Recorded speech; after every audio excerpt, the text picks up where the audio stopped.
Welcome to what I promise is going to be a good old-fashioned Pro Monkey video. Just you and I, just kind of talking about something that's important, helping out those that are working on their bikes, starting to work on their bikes. Maybe they've done it for a little while, but they want to do more. I get these sorts of messages. This channel's always been about us kind of building a community, getting to know each other, and getting your hands on your motorcycle. That's something we all wanted to get some. What is that?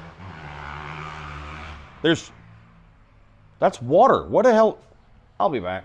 Some damn kids on their dirt bikes. Anyway, so this video is about what do I need to get started, right? And if you've been working on your bike a long time, don't click this off. I appreciate it if you'd actually watch to the end because I'm gonna need your help. The reality is I worked up a list earlier. I have notes, but I guarantee there's gonna be something I missed. So I'm gonna need you to watch this and then comment down below anything I missed. I'm sure there'll be something. So let's get into this.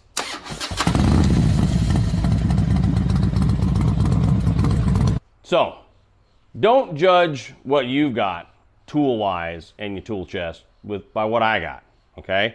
Now, I'm not some big bad mofo or anything, but I've been working on bikes since I was a kid, literally on my dad's bikes. So I've been collecting tools and building what I've got for 30 years, no exaggeration. So I've got big old Craftsman's chests and all that stuff, and they're all full.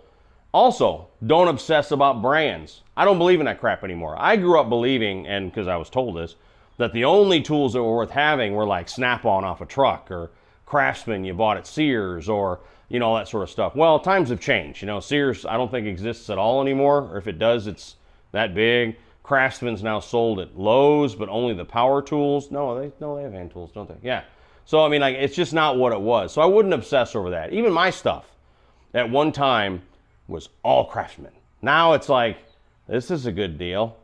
So that's when I pick something up, that's what it is. I buy a lot of stuff at Harbor Freight.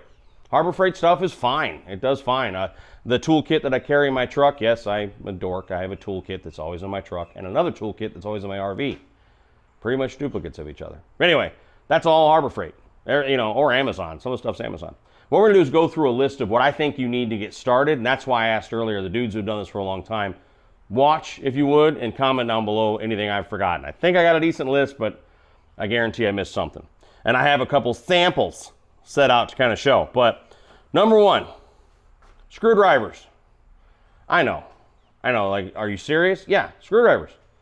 You need to have Phillips and standard. You need to have short ones and long ones. I'm not gonna show examples because if you don't have those, then please don't work on your Harley. I don't know if you don't have them, but if you don't understand what a Phillips or a standard is and that there's long ones and short ones, I can't help you. I apologize.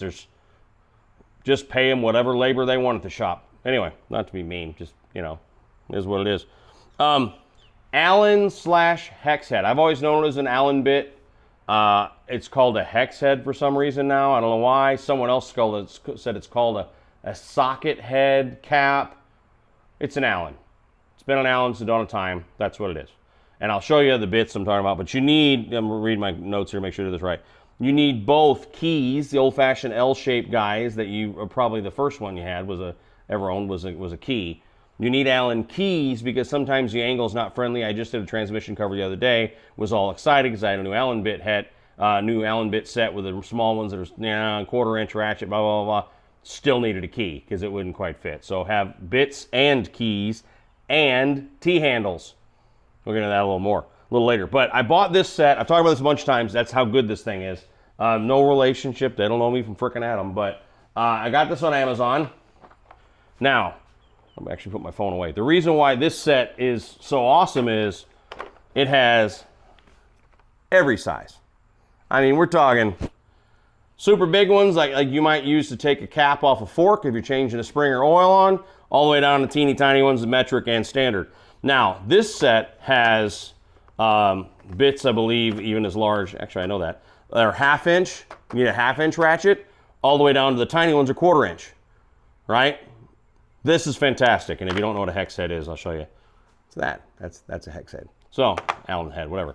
This guy, I'll put a link to. This has been my favorite purchase in many a year because when I'm gonna work on the bike, I grab my ratchet, I grab this whole set, I walk away from the tool chest, sit down next to the bike, and there you go, I got, you know, mostly what I need if I'm doing something that uses Allen head. So, this Allen head set is fantastic.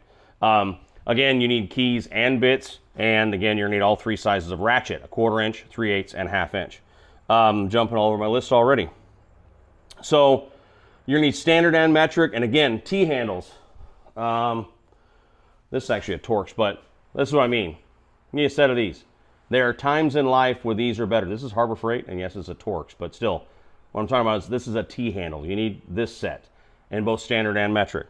I actually, on both Allen bits and Torx bits, I'm not a fan of the ones that have, for lack of a better word, a socket that goes on the ratchet, and then that socket has a female side, and then it comes all these little bits that stick in there. Not a fan of that, because a lot of times I find if I'm cranking the one on, you know what I mean, drive a screw in, when you pull your ratchet away, the bit will stick, or it just makes it more difficult. So I would say get them that have the bits permanently attached to the socket. It's probably cheaper to do the other way, but this is, you don't want to do anything other than that. Trust me. Ask me how I know. And then ratchets. Again, I said this before, but you need a 1/4 inch, a 3/8, and a 1/2 inch. So a 1/4 inch is a teeny tiny one. Useful little sucker. I use it more now than ever because you find it's just easier to get in little spots. 3/8 is your medium size. 3/8 is pretty standard, right? It's what you probably already have. And a 1/2 inch is a big one. You're gonna need a 1/2 inch if you do anything like, again, like the fork caps and all that kind of stuff. The only power tool, actually not the only, but a more important power tool than I ever realized that I do recommend, a power ratchet. My favorite one, I've owned this guy now a few years, it has never failed me. Harbor Freight. This is called the Earthquake XT. And I'll poke around Amazon to see if there's any good ones if you don't have a Harbor Freight near you. And I'll see if I can find one on there that seems to be kind of similar, but this is freaking fantastic. I have beat this sucker to death, as you can see. It works perfectly. Battery charges quickly. It's got plenty of torque, and it's actually a solid ratchet, so you don't have to just rely on the motor. If it's too tight and it doesn't have enough juice electrically, you can get a couple cranks out of it, then hit it, and it'll pull it out and drive it in wherever you're after. So I do recommend a power ratchet.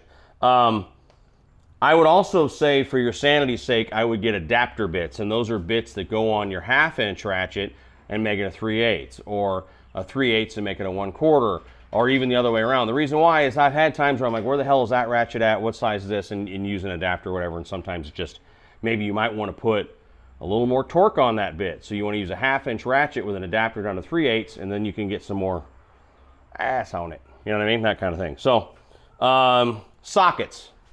You're going to want standard, metric, and deep well. I have found things that are metric on a Harley. And if you don't have a Harley, then you definitely want metric, because even like Indian is metric, by the way. The bolts and stuff. I used to have one. A Dremel tool is really the only other power tool I think you need. I've used one a lot. So there's been a lot of times where you're fitting an aftermarket part. Maybe there's like, you need a millimeter more of clearance on an edge, and that Dremel tool just goes zip and makes it, just takes a little bit of material off and goes right on. Dremel tool, really good. And really all you need is a little cutoff wheel set and some grinding bits. That's what you really need to that's all you really need. You're not gonna be doing more than that. You don't need a router bit or all that kind of stuff. And then things that you, one more thing before I forget. A dead blow. A dead blow is a rubber mallet. I'm not gonna go find one.